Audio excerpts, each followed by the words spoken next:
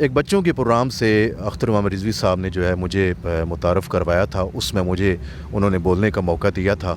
اور پھر اسپیشلی میں جن سے ریڈیو کی جو آوازیں تھیں ان میں سے میں جن سے متاثر تھا وہ راشد محمود صاحب تھے، جو ماشاءاللہ سے ابھی بعد میں پاکستان ٹیلی ویژن پہ بھی آ گئے. ان کی آواز سے میں بہت زیادہ متاثر تھا، اور انہی کی آواز کو سن کے میرے اندر بھی جو ہے وہ ریڈیو پہ کام کرنے کا شوق جو ہے وہ پیدا ہوا. ابھی میں بول FM 88 چکوال سے پوئٹری کا پروگرام جو ہے وہ کر رہا ہوں خیال یار کے نام سے. ہفتہ رات 10 سے 12 جو ہے وہ میرا یہاں پہ پروگرام جو ہے وہ ہوتا ہے، اور ماشاءاللہ سے بہت اچھی ایک لسنرشپ ہے. لوگ بہت زیادہ پیار کرتے ہیں، محبت کرتے ہیں، اپریشیٹ کرتے ہیں. اس کے علاوہ جو آپ نے ڈرامے وغیرہ تحریر کیے، اس میں میرا لکھا ہوا اور میرا ڈائریکٹ کیا ہوا ایک ڈرامہ بھی تھا، اس کے بھی آپ نے مکالمے تحریر کیے تھے. تو مکالموں کی طرف آپ کا رجحان کیسے بنا؟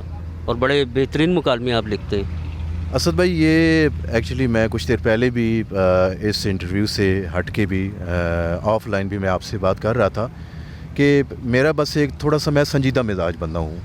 ہمیشہ کوشش میری یہی ہوتی ہے کہ میں جو کچھ بھی کروں وہ بامقصد ہو، اس کے اندر کوئی ایسی بات ہو کہ جو دیکھنے والوں کو، سننے والے لوگوں کو جو ہے وہ متاثر کر سکے، اس کا کوئی مقصد ہو.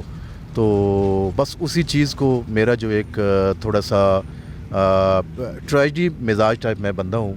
ہمیشہ بس کھویا سے رہتا ہوں. پہلے دن سے، بچپن سے لے کے ابھی تک، یہاں تک جتنا بھی سفر میں نے کیا ہے، تو پہلے دن سے ہی جو ہے نا میں کھویا رہتا تھا، اور آج بھی جو ہے میں کھویا رہتا ہوں.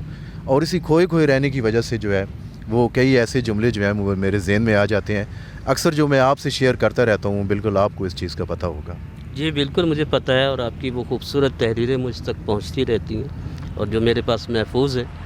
اور اس کے علاوہ آپ کے فیوریٹ، آپ گاتے بھی بہت اچھا ہیں.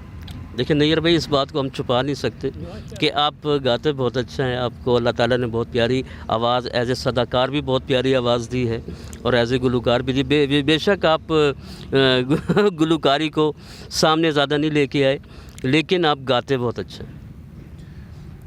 اسد بھائی، سامنے تو مجھے لے کے آنا چاہیے تھا، کیونکہ ایک کمپیئرنگ یا RJ کی حیثیت سے میرا کوئی ایسا ذہن کا ایک مائنڈ سیٹ اپ نہیں بنا ہوا تھا کہ میں ایز اے RJ یا کمپیئر جو ہے میں ریڈیو پہ کام کروں گا. بیسیکلی مجھے سنگنگ کا شوق تھا، اور موسٹ فیوریٹ جو میرے سنگر تھے وہ محمد رفیع صاحب تھے اور کشور کمار. اس سے بھی زیادہ میرے موسٹ فیوریٹ جو ہیں وہ سنگر رہے ہیں، اب بھی ہیں، اور آنے والے وقت میں بھی ہے جو وہ رہیں گے. تو میکسیمم جو سنگنگ کی طرف میرا ایک رجحان گیا وہ کشور کمار کو سن کے، تو اس وجہ سے میرا جو ہے وہ گانے کی طرف رجحان جو ہے وہ چلا گیا. آپ کا کوئی بھی کشور کمار صاحب کا فیوریٹ نغمہ، اس کے 2 بول گنگنا دیں.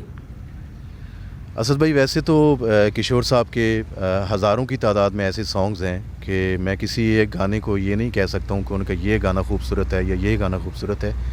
کشور صاحب کے میکسیمم جو سانگز ہیں وہ بہت خوبصورت ہیں، اور ان ہزاروں گیتوں میں سے اگر آپ نے فیوریٹ کی بات کی ہے تو ان کا ایک گیت ہے، زندگی کے سفر میں گزر جاتے ہیں جو مقام وہ پھر نہیں آتے. یہ گیت مجھے کشور صاحب کا بہت پسند ہے، اور اسی گیت کے 2 بول جو ہیں میں اپنے جو سامعین ہیں اور جو میرے دیکھنے والے ہیں ان کی میں سماعتوں کی، کیونکہ ایک RJ براڈ کاسٹر جو ہوتا ہے وہ زیادہ سے زیادہ چیز جو ہے وہ سماعتوں تک ہی پہنچاتا ہے. تو میں اگر ویڈیو بھی ہوئی تو پھر بھی میں یہی کہوں گا کہ میں سماعتوں تک جو ہے وہ پہنچاؤں گا. دوسری بات یہ بھی ہے نیر بھائی کہ جیسے چاچا برکت چینل ہے جس کے لیے ہم آپ کا انٹرویو کر رہے ہیں، تو اس میں کئی ایسے ہمارے نابینا بھی افراد ہیں کہ جو چینل سامنے پلے ہو تو پھر بھی وہ سماعتوں تک ہی پہنچ رہا ہے، اور جن کی شکر الحمدللہ کی آنکھیں ہیں وہ ہمارے ناظرین بھی ہیں. تو یہ آپ کی آواز جو ہے وہ دونوں کانوں تک پہنچ جائے گی. سر، میں اسپیشلی شکریہ ادا کروں گا رفیع اعجاز بھائی کا کہ جنہوں نے اپنے قیمتی وقت میں سے کچھ وقت جو ہے وہ نکال کے اعلیٰ ظرفی کا جو ہے انہوں نے مظاہرہ کیا ہے، اور ان کا یہ پیار اور محبت دیکھ کے تو میرا ان کے ساتھ جو ایک پیار اور محبت ہے وہ اور بہت زیادہ بڑھ گیا ہے. تو میں بہت شکریہ سر آپ کا بھی، اللہ پاک خوش رکھے آپ کو. تو میں جناب کشور صاحب کے اس خوبصورت سے گیت کے جو ہیں 2 بول میں آپ کے سماعتوں تک پہنچانا چاہوں گا. زندگی کے سفر میں گزر جاتے ہیں جو مقام وہ پھر نہیں آتے، وہ پھر نہیں آتے، ایک بار چل جاتے ہیں جو دن رات صبح شام وہ پھر نہیں آتے، وہ پھر نہیں آتے، پھول کھلتے ہیں لوگ ملتے ہیں، پھول کھلتے ہیں لوگ ملتے ہیں، مگر پتجھڑ میں جو پھول مرجھا جاتے ہیں وہ بہاروں کے آنے سے کھلتے نہیں، کچھ لوگ کے روز جو بچھڑ جاتے ہیں وہ ہزاروں کے آنے سے ملتے نہیں، عمر بھر چاہے کوئی پکارا کرے ان کا نام وہ پھر نہیں آتے، وہ پھر نہیں آتے۔ بہت شکریہ جی۔ نیئر بھائی بہت بہت شکریہ، اور یقین کیجئے کہ آپ سے بات کر کے بہت اچھا لگا، اور آپ کا اسپیشلی تھینکس چاچا برکت چینل کی طرف سے، رفیع اعجاز صاحب کی طرف سے، میری طرف سے، کہ آپ نے ہمیں ٹائم دیا اور بہت اچھا لگا آپ سے بات کر کے۔ اسد بھائی بہت شکریہ، میں رفیع اعجاز صاحب کا بھی شکریہ ادا کرتا ہوں، اسپیشلی ایک دفعہ پھر سے آپ کا بھی شکریہ ادا کرتا ہوں کہ آپ ہمیشہ جب بھی کوئی پیار محبت بانٹنے کا موقع ہوتا ہے تو آپ اپنے اس پیار اور محبت میں جو ہے مجھے لازمی آپ شامل کرتے ہیں، اور جتنے بھی دیکھنے والے لوگ ہیں میں ان سے یہ گزارش کروں گا کہ وہ رفیع اعجاز صاحب کے اس خوبصورت سے چینل چاچا برکت چینل کو جو ہے وہ لازمی سبسکرائب کریں، اس کو لائک کریں، اور اس چینل کو جو ہے وہ آگے بڑھانے میں رفیع اعجاز بھائی کی جو ہے وہ پیار اور محبت کے ساتھ جو ہے ان کی ہیلپ کریں۔ بہت شکریہ جناب، تھینک یو سو مچ۔ بہت بہت شکریہ آپ کا، بہت تھینک یو۔ بہت شکریہ، بہت بہت شکریہ اسد ظریف صاحب، آپ نے اتنا خوبصورت ہیرا ہمارے دیکھنے اور سننے والوں کو اس مائکروفون کے ذریعے اور اس کیمرے کی آنکھ کے ذریعے فراہم کیا۔ آپ کی محبتوں کا، آپ کے پیار کا، آپ کی خلوص کا بہت بہت شکریہ۔ اور نیّر صاحب، آپ کا تو میں بہت بڑا فین ہو چکا ہوں، آپ ماشاءاللہ شاعر بھی ہیں، براڈ کاسٹر بھی ہیں، اور ادیب بھی ہیں، اور لکھاری بھی ہیں، اور ماشاءاللہ بول FM 88 چکوال کے RJ بھی ہیں، بہت اچھا پروگرام کرتے ہیں۔ تو بہت بہت شکریہ آپ نے چاچا برکت آفیشیل چینل کے لیے وقت ہمیں دیا۔ ناظرین، اس سے پہلے کہ میں آپ سے اجازت چاہوں، نیّر صاحب کی نظر اور اپنے پیارے بھائی اسد صاحب کی نظر یہ کروں گا کہ قدم قدم پہ ملے ایک نئی خوشی تم کو، اندھیری رات میں مل جائے روشنی تم کو، میری دعا ہے خدا سے کہ کاش لگ جائے میرے حیات کے لمحوں کی زندگی تم کو۔ ناظرین، اس کے ساتھ ہی اپنے میزبان مرزا محمد رفیع اعجاز کو چاچا برکت آفیشیل چینل سے اجازت دیجیے۔ اگر آپ گاڑی چلا رہے ہیں تو گاڑی آہستہ چلائیے، ہو سکتا ہے کہ آپ ایک قیمتی جان بچا لیں، اور وہ قیمتی جان آپ کی اپنی بھی ہو سکتی ہے۔ اپنا بہت سا خیال رکھیے گا، اور ان کا بھی خیال رکھیے گا جو آپ کا خیال نہیں رکھتے۔ کیمرہ مین شاہزیب طلحہ مرزا کے ساتھ مرزا رفیع اعجاز کو اجازت دیجیے۔ اللہ نگہبان، پاکستان زندہ باد۔